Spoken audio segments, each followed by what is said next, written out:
So ngayon mag-aurora hunting tayo mga kabayan, or Northern Lights. Ayun po siya, oh. Ayun na po si Aurora Borealis. Ayun na po yung tunay na Aurora Borealis. Talagang sumayaw na siya. Yan, dancing light na yan mga kabayan. Yan. So dito tayo nakarating mga kabayan. Mas maganda yung pwestuhan dito. Ayun po siya, oh. Ayun na po si Aurora Borealis. Dito ako pumunta kasi wala masyadong ilaw. Pag may ilaw kasi mga kabayan, mag-aagaw yung atensyon, ang reflection niya. So dito medyo maganda yung pwestuhan dito. Ayan po yung Aurora Borealis. So tanaw natin dito. Dito tayo sa medyo madilim mga kabayan. Pwesto. Yan, meron din dito pero medyo malabo. So yan po ang Aurora Borealis mga kabayan, no? Ayan, so hanggang sa itaas. Yan po.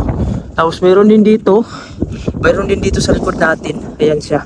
So umikot-ikot na siya mga kabayan. Pakita tayo sa itaas. Ayan. Ayan, napakaganda. Aurora Borealis mga kabayan. Ayan, kalat-kalat na siya mga kabayan. Pero ito yung pinakamalaki. Ayan. Ayan mga kabayan, ito na yung inaantay ko na medyo lumaki yung Aurora Borealis. Ayan po siya, oh. Tapos hanggang dito sa itaas. Ayan. So napakaganda pagwastan mga kabayan. Tapos may mga bituin. Ayan po siya. Ayan. So hanggang dito mga kabayan, oh, nagkalab po dito yung Aurora Borealis. Ayan po. So bibidyoin lang natin mga kabayan, ha. Kasi hindi ito tatagal mga kabayan, mawawala din dito. Ayan po, ito yung pinakamalakas dito. Yan, so ganyan mga kabayan, yung Aurora Borealis dito. Makikita ito mga kabayan kapag panahon ng September hanggang Abril po yan, season ng Aurora Borealis. Basta maganda yung panahon mga kabayan. Sa gabi, basta makikita kung may mga bituin mga kabayan, visible talaga yan. Lalo na sa araw mga kabayan, mayroong sikat ng araw, tapos malinaw yung langit. Wala siyang ulap na nakarang, makikita yan siya. Yan po, tingnan nyo kung gano'ng maganda yan. Sumasayaw-sayaw yung mga kabayan nun. Pamansin nyo. Yan. So, napakalaki dito banda. Yan po siya. Medyo mas lakas lang yung hangin, pero okay lang mga kabayan, no? Kukunan natin yung video ito para mas makita nyo pa rin, no? Ng malinaw. Yan po siya. Yan, napakaganda. Yung lika talaga ng Diyos, no? So, dito sa gilid, puno na natin. Yan. So, dito na sa dinadala ng hangin mga kabayan. So, explain nyo daw mga kabayan, no? Ano daw itong Aurora Borealis, bakit nagkaroon ganito? Nagkaka-form ng ganyan. So, yan po siya. Yan. So, ganda talaga yung gawa ng Panginoon mga kabayan, no? Perfect na perfect, oh. Nag-iiba lang siya ng shape mga kabayan, depende po sa hangin. Hello po mga kabayan. So ngayon mga kabayan, kung napapansin nyo sa likod natin, nandyan na po yung Aurora Borealis mga kabayan. Hindi po yan AI mga kabayan, ha. Tunay po yan mga kabayan. Mapakita ko sa inyo ng malapitan, ha. So ayan mga kabayan. Ayan na po yung tunay na Aurora Borealis. Talagang sumayaw na siya. Ayan, dancing light na yan mga kabayan. Yan po siya. Ito po yung gusto kong makita dahil napakalaki mga kabayan. Yan, bumilog siya mga kabayan, no. Pansinin nyo mga kabayan. Yan, sumasayaw-sayaw yan siya. Yan po. Yan, kung napapansin nyo. Yan, sumayaw. Ayan, dancing light na talaga niya mga kabayan. Ayan po siya. Yan. Sabi nila mga kabayan, sumasayaw daw itong Northern Lights. Pagmasdan natin, sabay-sabay nating tutukan. Ayan nga mga kabayan, no? Tingnan nyo dito. Yan, sumayaw nga mga kabayan. Ayan, dito. Yan, tingnan nyo may purple. Napakaganda pagmasdan mga kabayan, no? Yan, para siyang mga kurtina mga kabayan. Tingnan nyo. Yan, nag-iiba yung shape. Yung sinasabi nilang dancing Northern Lights. Pakinggan natin mga kabayan, no? Kasi sabi nila, may tunog daw yan. Yan. So hanggang dito mga kabayan, no? So pagmasdan nyo, ayan, napakalakas mga kabayan, no? Sumasayaw-sayaw siya, parang kurtina na kinupa ng hangin. So mayroon din sa dito, pero ito yung mas malakas. Ayan po siya. Yan, enjoy na kayo mga kabayan. Tingnan nyo lang mga kabayan. Oh, pagmasdan nyo. Grabe. Grabe yung kuha ng Panginoon, no? Gawa ng Panginoon, no? Perfect mga kabayan, no? Yan po. Enjoy natin dito. Ayan po. Talagang nakapaka-perfect mga kabayan. Hindi AI yan mga kabayan, magpapakita ako. Ayan. Hello! Ayan. Lapitan natin mga kabayan, para mas makita nyo ng malapitan. Yan, no? Grabe. Yung forma mga kabayan, no? Medyo sumayaw na.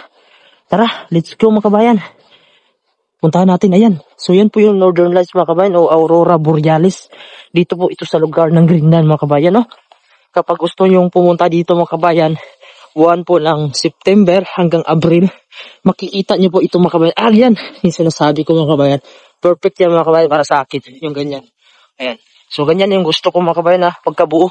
Tingnan nyo, lapitan natin mga kabayan, ha, para mas makuha mga kabayan. Mas maganda sa malapit. Pero daan-daan lang tayo dito sa dinadaanan natin, medyo madilim. Sinadya ko talaga itong lugar na to dito kasi para mas makita natin mga kabayan ng mas malinaw. Ayan po siya. Ayan na po yung Northern Lights, Aurora Borealis dito po sa lugar ng Greenland. Kaya isa sa mga paboritong puntahan ng mga tourist mga kabayan. Ito po, ayan po. Talagang nakapaka-perfect mga kabayan.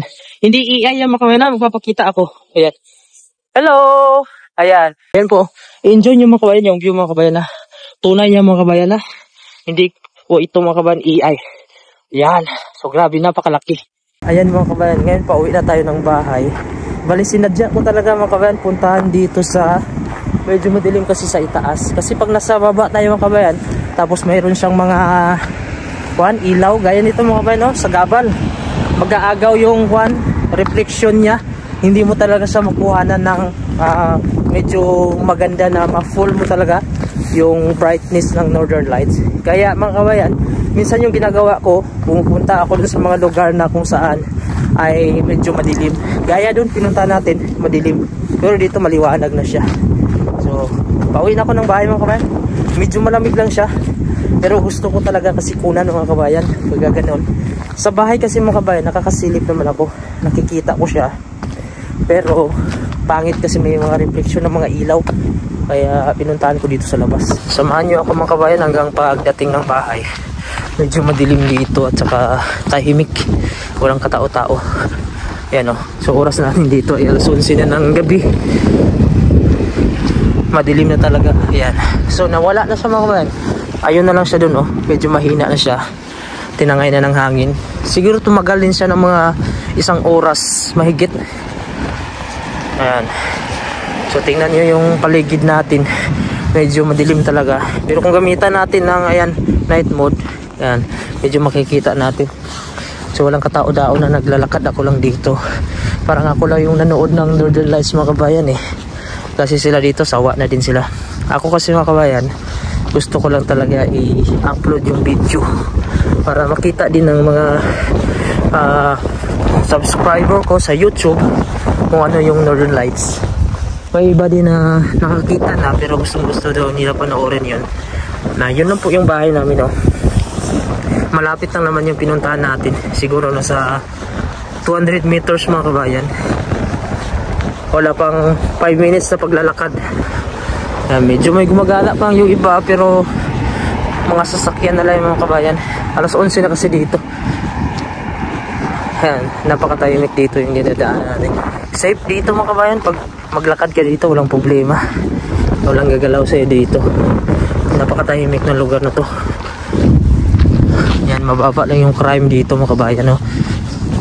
So yan na po yung bahay namin, yung pangalan na Arthur Nelet sa company ko. So akyat na tayo, baka hinantay na tayo ng asawa ko. Nandyan kasi sa loob.